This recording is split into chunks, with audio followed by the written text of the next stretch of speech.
Our next panel discussion is going to be about how to beat the machine, key aspects of running for office. You will notice that when I introduce some of the people that I sort of just do a brief introduction of them and not read their full bios, and that's because they were introduced yesterday. So I just wanted to just make everybody aware of that. But it gives me great pleasure to bring back to us again our next brother, our brother Charles Barron, who has been one of the most revolutionary Black liberation politicians and activists ever. He served on the City Council of New York City for 4 terms, and he brought millions of dollars into his community to build various projects. And he is currently an assemblyman in New York State, or assembly person. And we see his wonderful wife, Sister Inez Barron, with him, and she will be introduced next after he speaks. I'll give you the proper introduction. He told me I got to give you the proper introduction yesterday. Uhuru. Uhuru, you can do her introduction now because we're going to roll it together. And it'll be for the first two 20-minute segments. We're rolling it together. So you can do her intro now. I will do your intro right now, sister.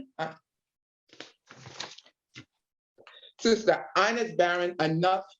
Like I said, I know these people and I know they walk the walk, so my heart just automatically leaps out of my mouth. But long before they came to the Black is Back Coalition, these people were doing what they were supposed to be doing. But anyway, Sister Inez Barron, she has strongly served as the representative of the New York City Council from Brooklyn's 42nd City Council District from 2014 to 2021.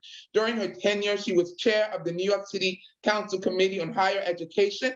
Ms. Barron served as a teacher, instructional leader, and principal for 36 years in the New York City Department of Education. She has committed her life to being actively engaged in community activism regarding human rights, segregation, discrimination, apartheid, curricular, institutional, and environmental racism, affordable housing.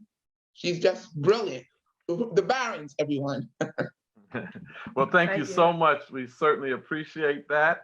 On behalf of both of us, and as you can. Thank you so much. It's a pleasure to be here as a part of this wonderful event. I did hear parts of it yesterday in and out. I had an opportunity to share some of the thoughts that you were sharing with that and absorbing them. And it's certainly a pleasure and an honor to be here with you again today. Well, thank you once again. This has been a tremendous conference, and this part of it, how to beat the machine, we want to talk about in these 20 minutes or 40 minutes, both of us, what is the machine? And we've done, we meaning Operation Power out of East New York, Brooklyn, we decided to do a power analysis as we engage this struggle in the streets and organizing around issues and organizing against police brutality, against budgets that prioritize the rich over the working class, particularly the African working class. Dealing with politicians that had power.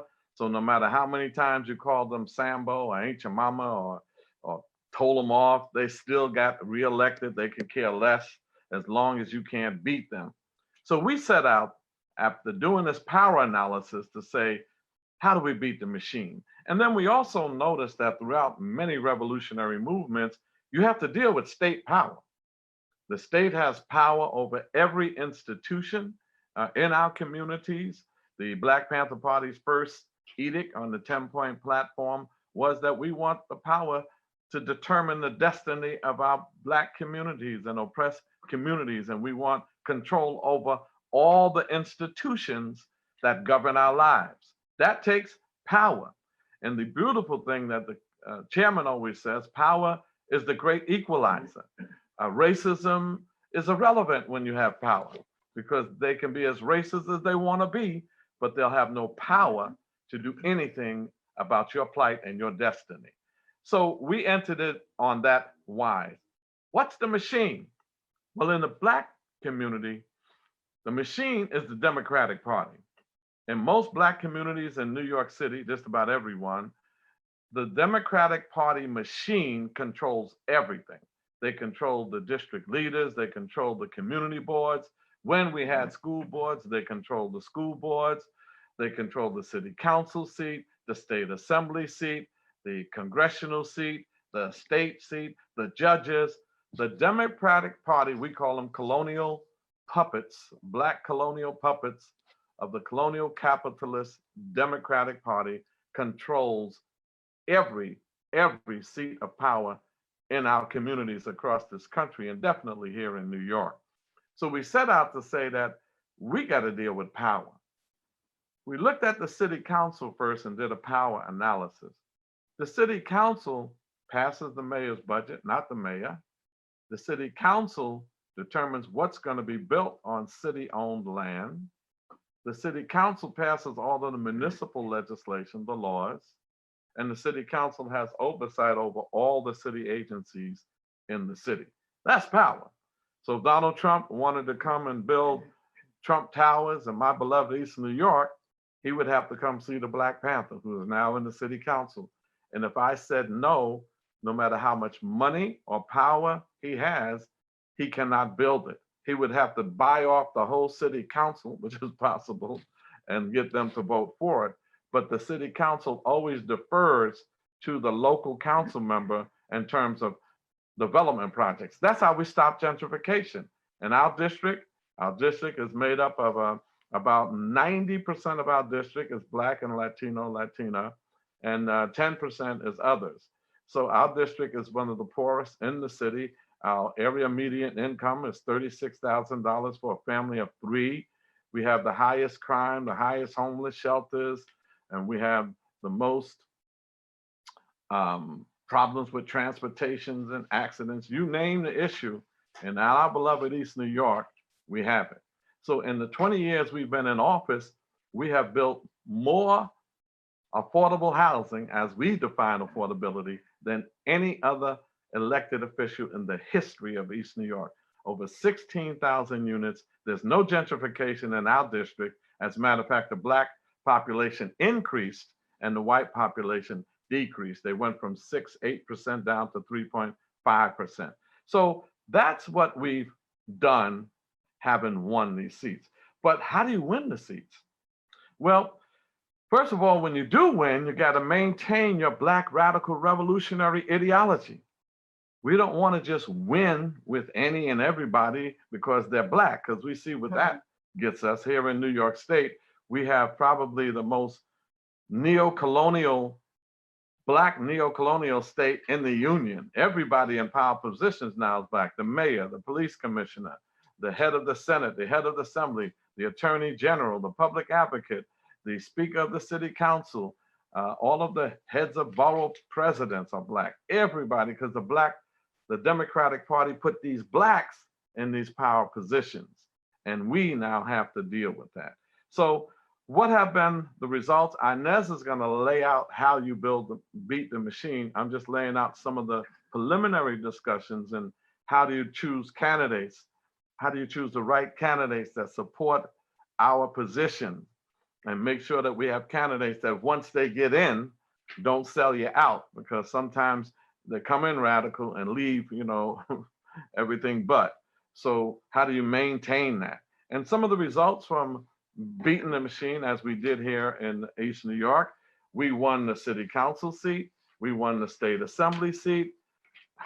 Inez and I are the district leaders, and the district leaders, they hire all the people on election day and pick judges. We are controlling now the community board with Andre T. Mitchell. We have Man Up and East New York Restoration, that these are our not-for-profits that are getting millions of dollars now because of we're in power. Some of our revolutionaries are on staff. That's another thing. A lot of revolutionaries don't have health care and don't have salaries. So we got revolutionaries that can make $80,000, $90,000, $70,000 with health care and be working in the community 24/7 because they don't have to worry about paying the bills. That's another advantage of actually doing the electoral politics. So the reparations bill was passed. A reparations bill was passed. We had 3 political prisoners freed. I got the state assembly to free political prisoners. We got 60 members of the Black, Latino, and Asian caucus to write a letter for Jalil Montecume, he's freed now. Write a letter for Herman Bell, he's freed now. And we wrote a letter for Seth Hayes, all Black Liberation Army members who couldn't get out prior. We put the letter together. We put the pressure on the governor, on the board that is responsible for letting them out. And we won. We got 3 of them out. Unfortunately, Seth Hayes, he lost his life. He made his transition after he came out. We're now working on Mutulu Shakur. We got letters from him to get out. Hopefully he can get out as soon as possible. We got new schools and new parks and secured over 6,000 jobs and jobs for revolutionaries, you name it. So I just want to show you a little clip on that. It's about a 10-minute clip on some of our accomplishments and how we stayed solid even doing these things. So if they could put up the clip now, the Charles Barron Radical Politics, and then we'll show that, and then Inez will come on.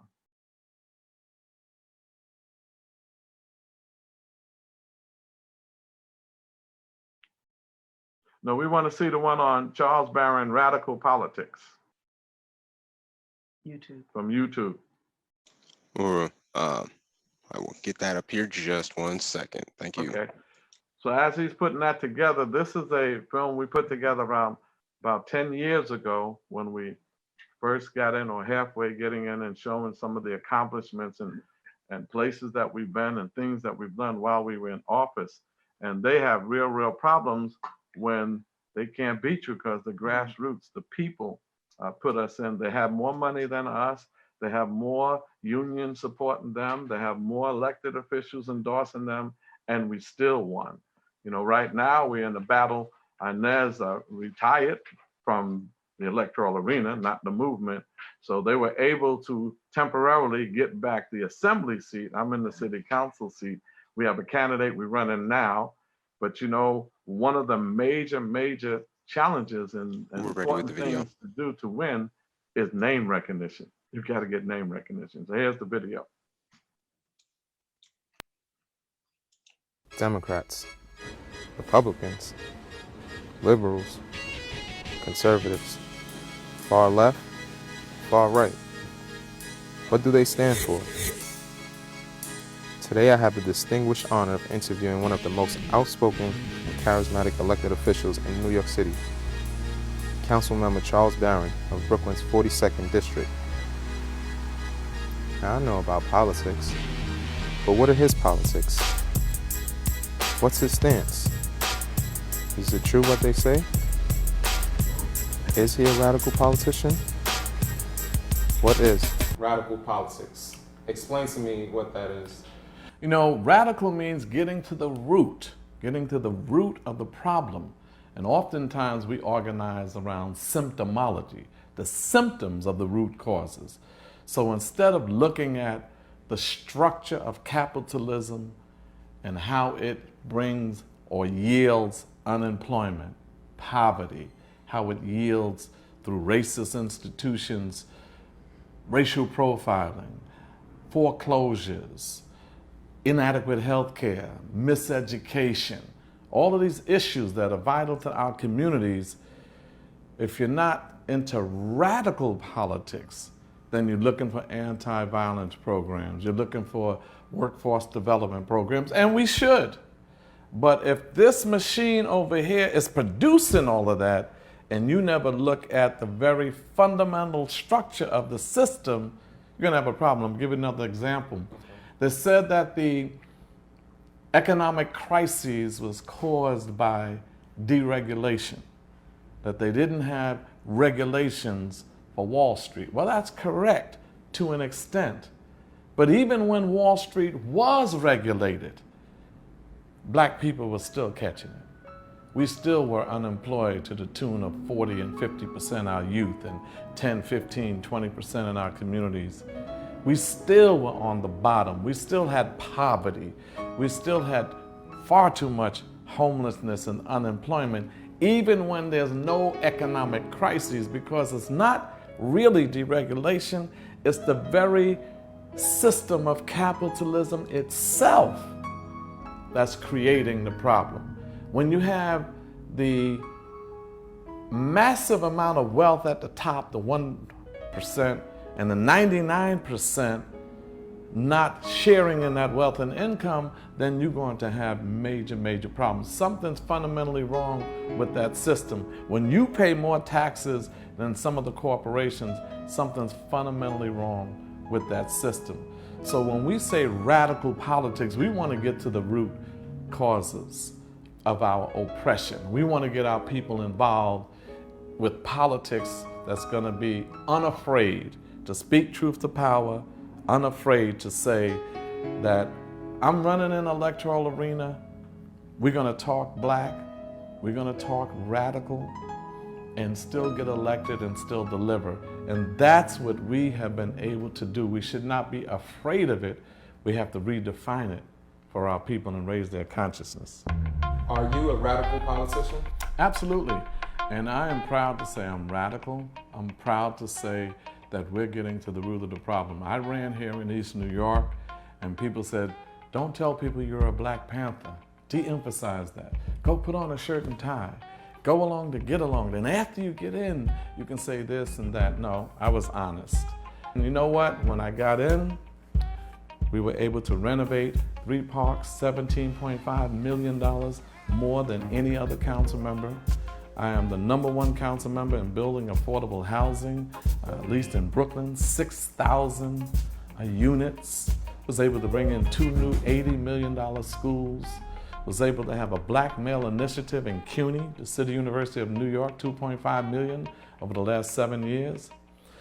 And I could sit here for the rest of this taping and talk about the accomplishments. And I did this being strong, being black, calling racism what it is, taking on the mayor, the speaker, the governor. And I did this bringing Robert Mugabe to City Hall, the president of Zimbabwe.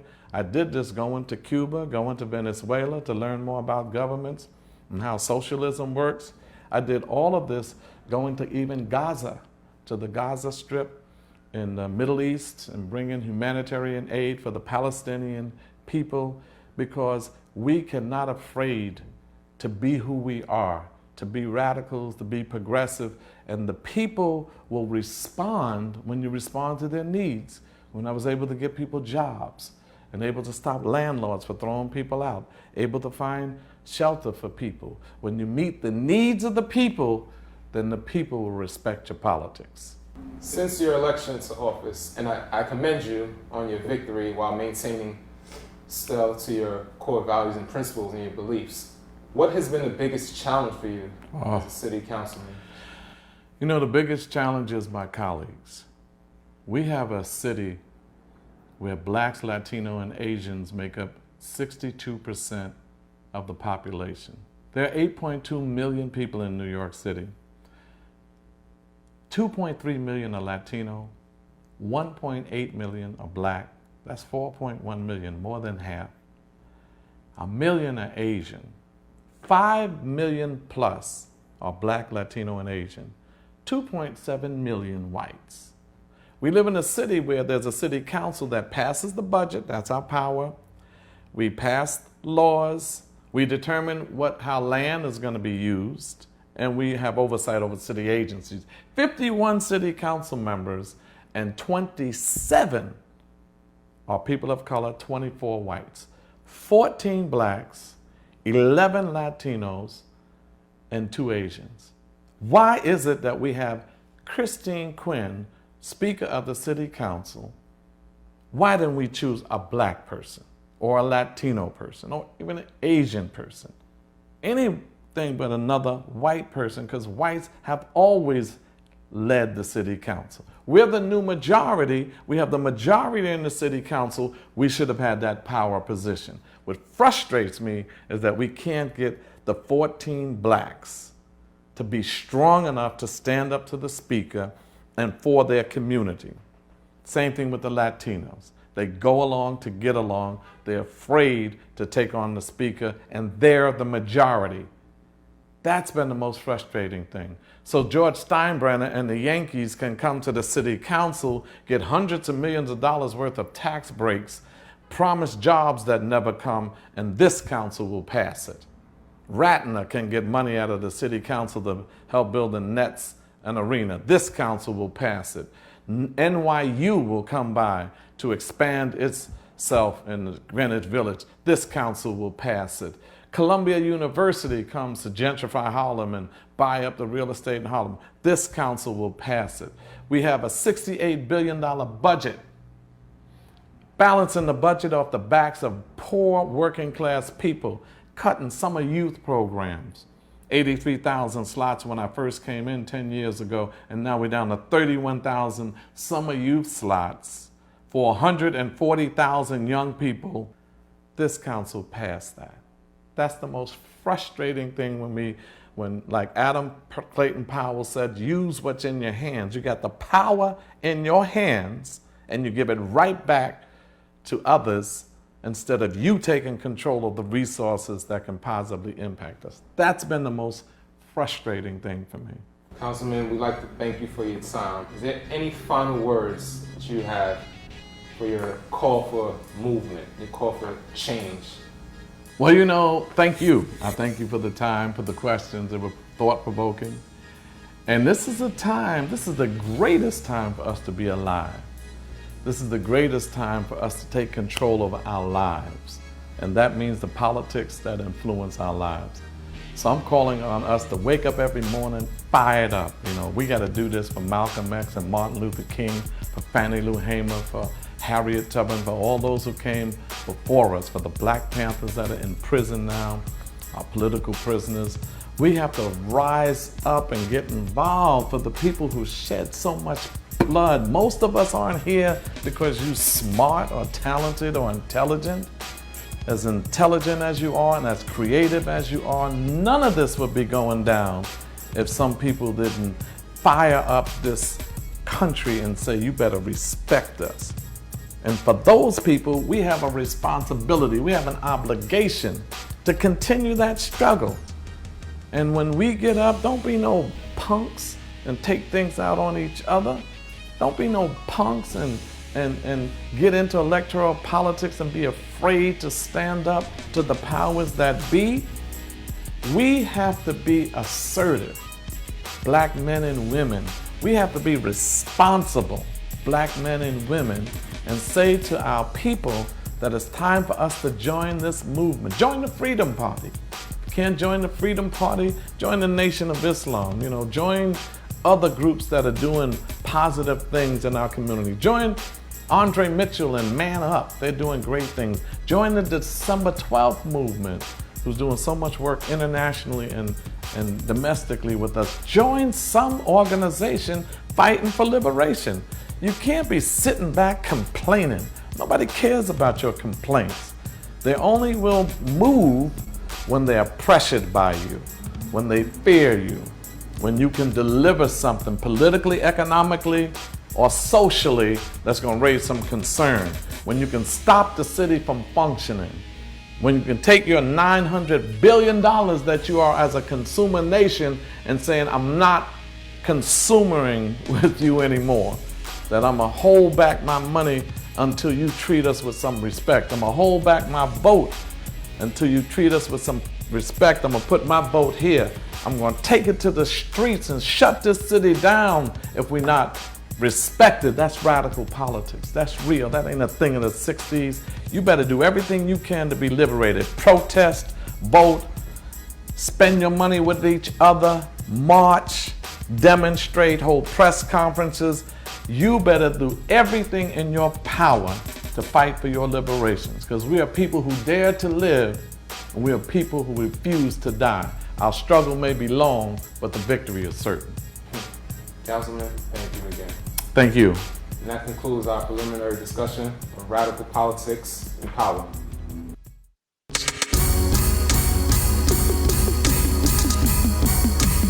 Take into the streets. Thank you very much for that clip. Just to bring you up to date on some of the things in the clip, it's no longer 8.2 million in New York, it's 8.6 million. And we're no longer 1.8, 1.9 million. We are over 2 million strong in New York City, African people. Black people. And we also have 51 council members. 27 were Black, Latino, and Asian. Now 30 are Black, Latino, and Asian, 30, and 31 are women. So the women have the majority. So with those kinds of numbers, and the budget is no longer 60 some odd billion, the budget is $104 billion in the city budget and $220 billion in the state budget. 300 billion in one state and 100 billion in the city where you are the majority and we are the majority, and we could determine whatever, but they're hand-picked puppets of the system. This is why our electoral politics school for radical politicians supporting the 19-point platform is so critically important. Now I'll shift it to Inez Barron, the love of my life, my African queen. So she'll take you through the particulars on how we beat the machine. Thank you, Charles. And once again, thank you so much for this opportunity to share what it is that we have actually experienced while we've been on this political battle, fighting to make sure that we can use the system that currently exists to extract from it what it is that we need, that we are entitled to in our community. And just want to share 2 quotes with you as we talk about how to beat the machine. The first one is from Charles, and it says, "We must organize and mobilize our people to beat the Democratic Party machine that controls all the local political seats of power through its elected, Black neo-colonial puppet politicians in our beloved Black communities. We must not concede any arena of struggle for power to our oppressor. It's time for, quote, liberation politics, no more plantation politics." And the second quote that I want to share with you is one that you may be very familiar with. And it says, "The electoral process is an arm of the state for the purpose of maintaining control and dominance of African people. The electoral system, when it was created here, was not created for our participation. We used the system that they created for themselves to expose their contradictions and to mobilize our people. What we are doing is creating a crisis by intervening. And that, of course, is by the chairman, Omali Yeshiteli.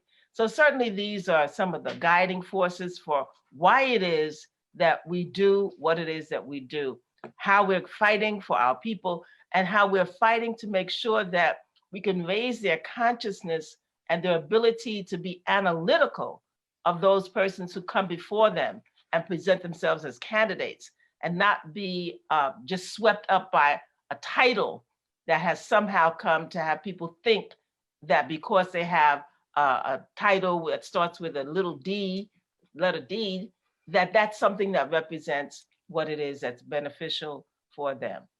So the strategic plan that we've developed, that we've offered, is to help bring local Black radical grassroots movements for obtaining local elected seats of power.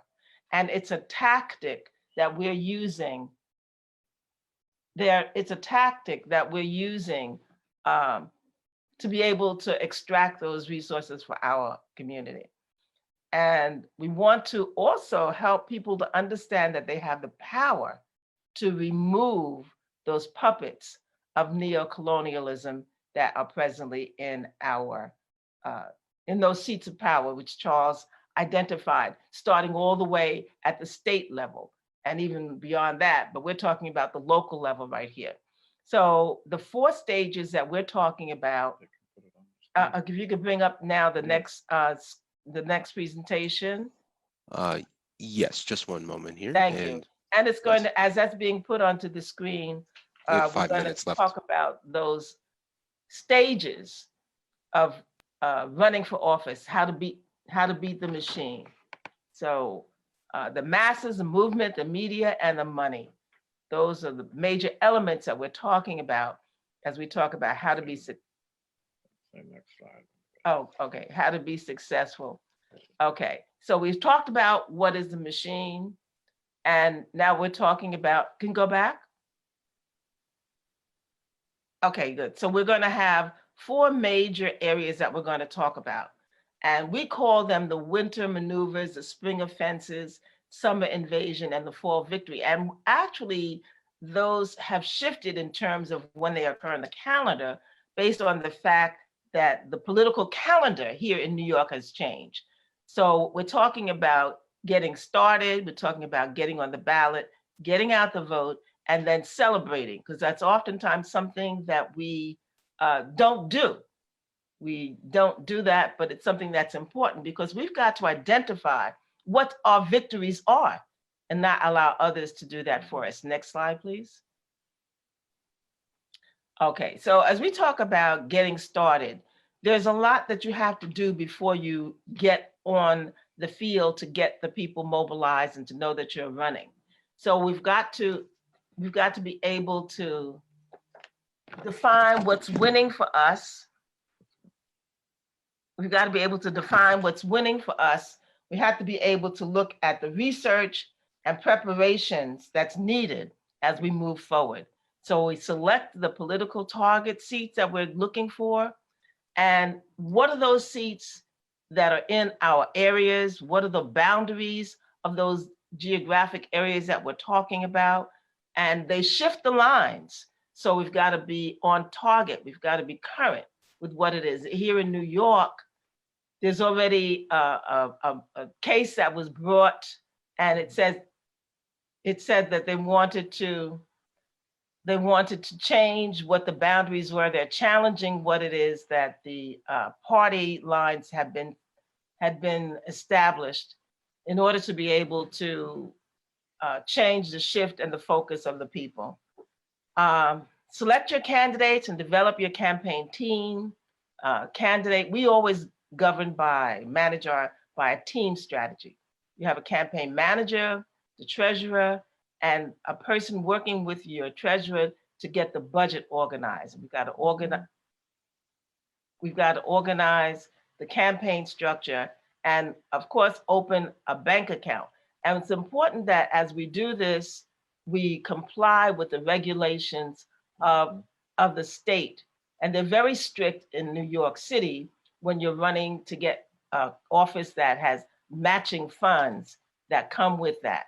So it's very important that you have someone who's researching that, make sure that you don't miss the deadlines, and that you comply with all of those little things that must be dotted and crossed. Next slide, please. Getting started, continuing. You got to register with the Board of Elections, and you should begin fundraising once you have established your account.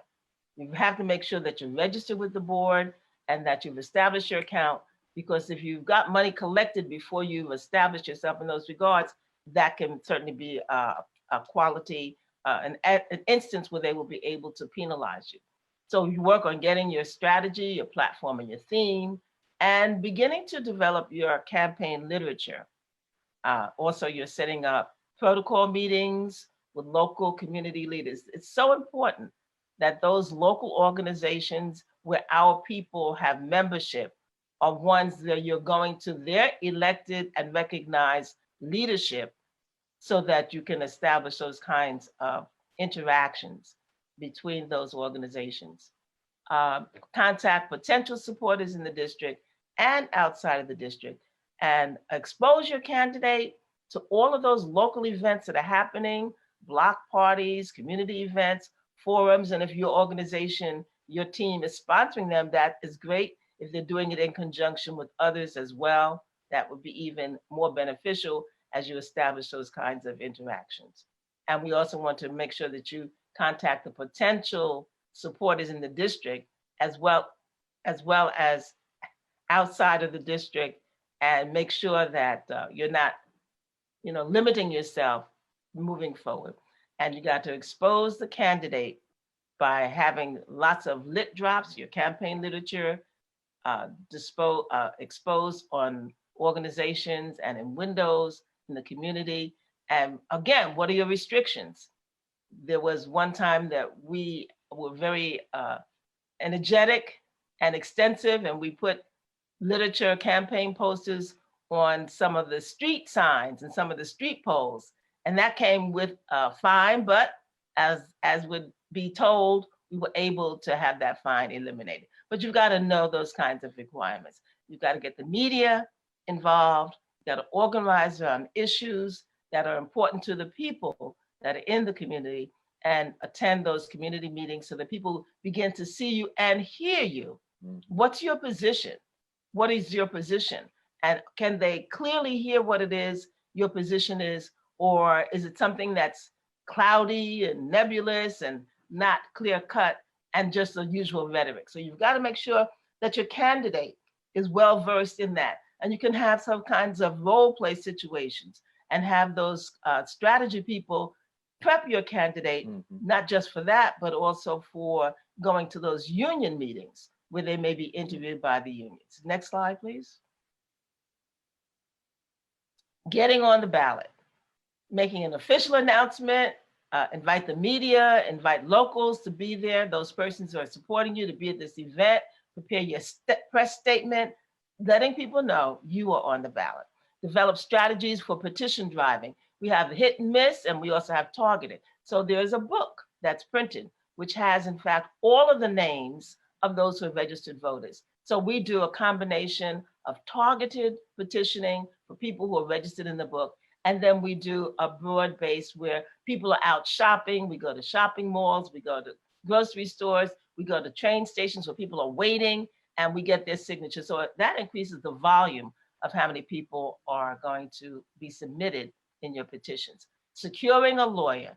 Get a competent lawyer who can meet those deadlines, who can review your petitions, make sure that they are cleaned, as it says, make sure that all the technicalities of the witness statement are accurate, so that if you should be challenged, you know, in fact, that you've met the number and that you have submitted documents that are not fraudulent or mistakes. So that's very important. Open your campaign office so people, again, have that visibility. People will drop in and talk to you informally to find out what's going on. Increase your fundraising. Money is very important in this political process. Very, very important that you build your coffers as much as you can and decide whose money will you not accept. So yes, you want money, but you don't want to take money from all sources. You want to be selective. You want to make sure that as people review your contributors list, they don't say, what? They took money from this corporation? Well, it wouldn't be a corporation, but it might be someone representing a corporation. So we want to make sure that when people look at your contributors list, they can see that you've got the support of the local people and that you're going to be responsible to those people who made those efforts to get you in. So refine your theme, message, and issues, and again, increase your candidates' exposure and recruit volunteers. Most often, we don't have the funds in the deep pockets to be able to pay people. We have had campaigns that we've run where the people have accepted and understood and embraced and supported what it is that our work has said we are about for our community, and they have volunteered from the very beginning all the way through to the very end. And we do try to make sure that we have enough funds so that on election day, we can support them with giving them $100, $250, $200 for their work, because it is from 6 a.m. here in New York on to 9 p.m. for that election day. And secure funds for a full-time campaign manager and staff, particularly after you've been secured and on the ballot, that you want to have those paid people who are committed to do that. Next slide, please. Getting out the vote. All of those things that you do once you are on the ballot until election day are in fact those efforts that you're presenting to get out the vote. Let people know when the election is, let them know where their polling site is, and let them know who your candidate is and why they should vote for your candidate. So you do that through organizing a mailing strategy, by using robocalls, by going door to door, knocking on people, either through your volunteers or your candidate himself or herself going with you to introduce himself, herself to to the voter and let them know what their positions are. You have special events where you ask people to come and hear particularly from your candidate, or a platform where all of the candidates are there and you can get to make comparisons. You can go to those housing developments here in New York. We have housing developments that have thousands of people in them. So we oftentimes work with those organizers to have a location there. And of course, our seniors, we can always depend on our seniors to come out and vote. So we want to make sure we visit those places where they gather, senior centers and other places where they gather.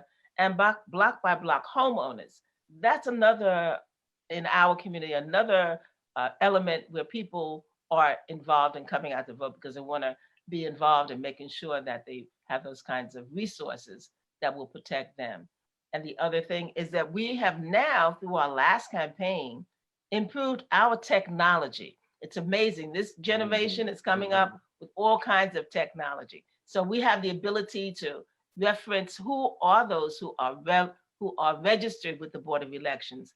And as we get their signatures, we can build that database. It's not just a person who's a registered voter, but someone that we know has said they will support us. So as we do our canvassing, door to door, and building that database and using that technology to pull out those voters when the time is for the vote. Next slide. Getting out the vote, reaching out to churches, telling them you would like to have your candidate come and address their congregation. Again, all those opportunities that you can create for yourself to be able to get the media to respond to you and to the issues that you are participating in and those events that you're having. More endorsers, people who are going to say, yes, you can use my name, yes, you can use my photo, because people recognize me and I'm willing to have that kind of attachment to you so that people will be able to know that the position that they represent is one that supports your candidacy. Again, the fundraising efforts that's ongoing and organize election day to get out the vote strategies and operation. And next slide, finally. Okay, we missed one, but that's celebrate the victory. Yeah, that's all right. Okay, so getting out the vote, we've done that one. Next slide, please. Here are some of the results of where it is that our races were 2001, 3, 5, 8, 9. So you can see who the candidate was that Operation Power presented and the office that they were running for. And the primary vote is what we're talking about here in New York. Because if you win the primary vote, which now occurs in June, you're pretty much assured that you will win the general election. Now, interesting, Buffalo had a reversal of that because there was a progressive sister that was running. And they decided that she did not represent their interests.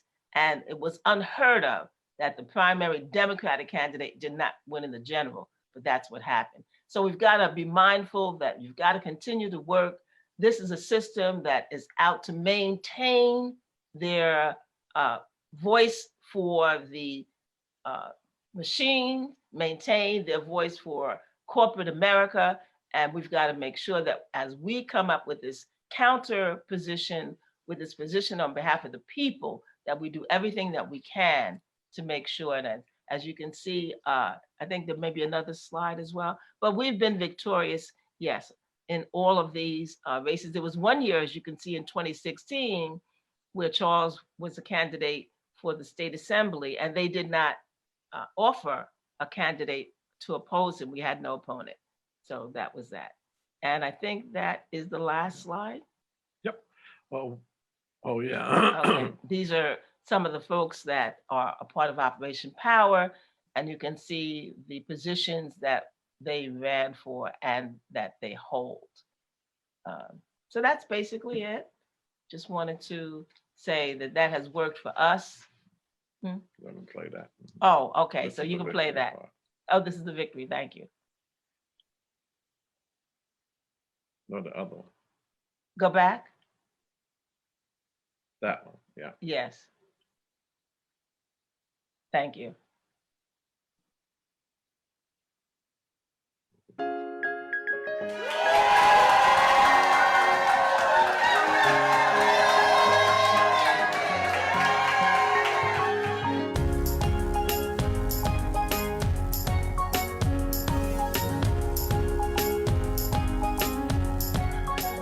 And I just want to say I give honor to God, who's the head of my life, for bringing us to this point and for getting us the victory. Because surely when God gives you favor, everything else just follows behind that. So that's first and foremost. And then secondly, I have to give great praises to my husband, Council Member Charles Barron.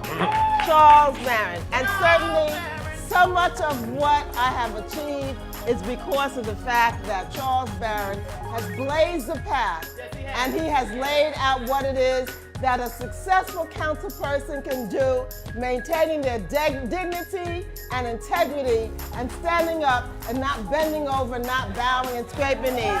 Charles Barron. We love Charles Barron. Yes, we do. Yes, we do. And we're going to be seeing more of Charles Barron. Yes, I'm taking his seat, but we're going to be seeing more of Charles Barron in the state when he moves on to take my seat, which is going to be vacated starting in January. So look forward to that. Yes. But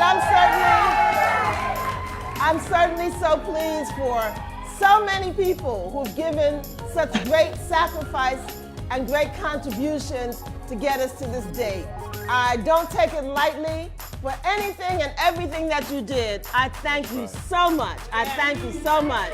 And we've got to continue to go forward. We have meetings here on Saturdays. We invite you to come back for Operation Power. And look for us as we create a big whirlwind of what's going on in our district. Thank you so much. Thank you so much.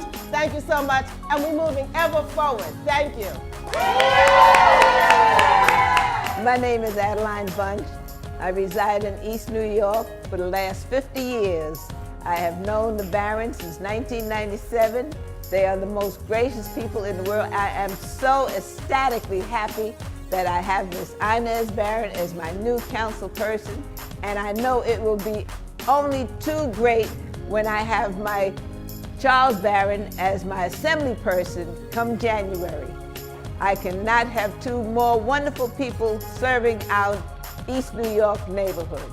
Hi, my name is Minister Peggy Washington, and I am so ecstatic to be a part of this great movement happening here in the great East New York. 5 years ago, I came to East New York to become a resident, and I came because I knew that the leadership here was impeccable leadership that was going someplace, leadership that was speaking to the needs of the people, and I wanted to be a part of that. So I am very, very ecstatic, very, very happy to say that the Barrons are my friends, my very, very close friends. As a matter of fact, they're the godparents of my children, all three of them, Tucson, Taliba, and Tariq.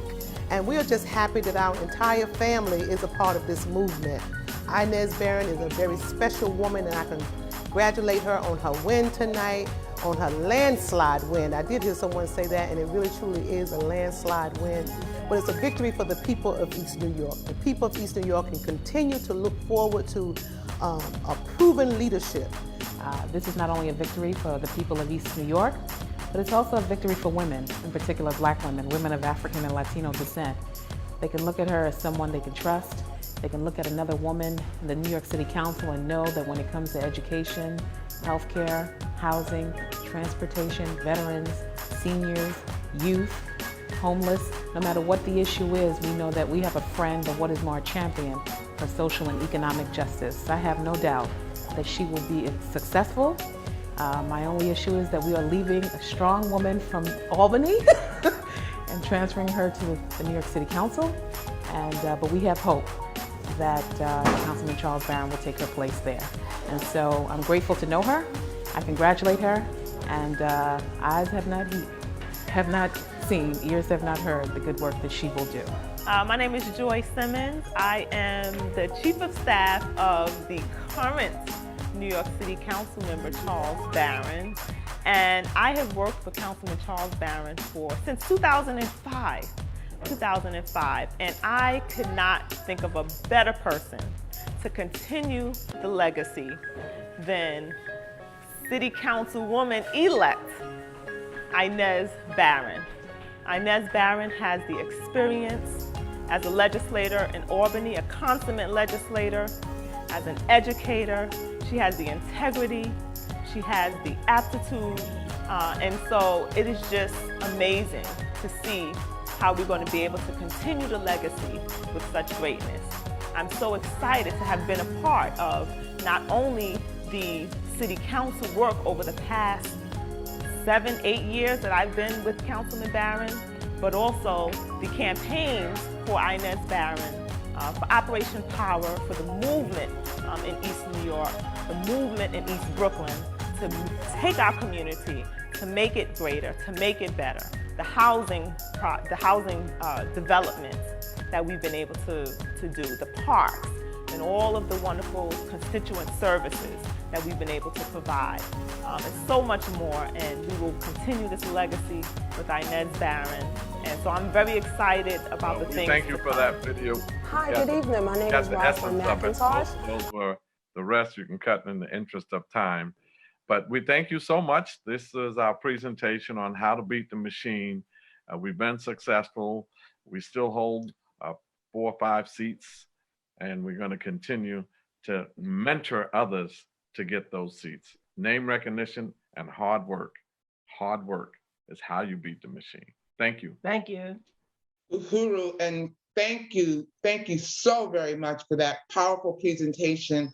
And we really felt it was important for it to continue on, because you all are 2 shining, outstanding examples of people who got into office, won, and who held the line, who never forsook their people, and who held the line of radical Black liberation politics in one of the largest cities in the world, and the belly of the beast, New York City. So we are so appreciative of that, and thank you so much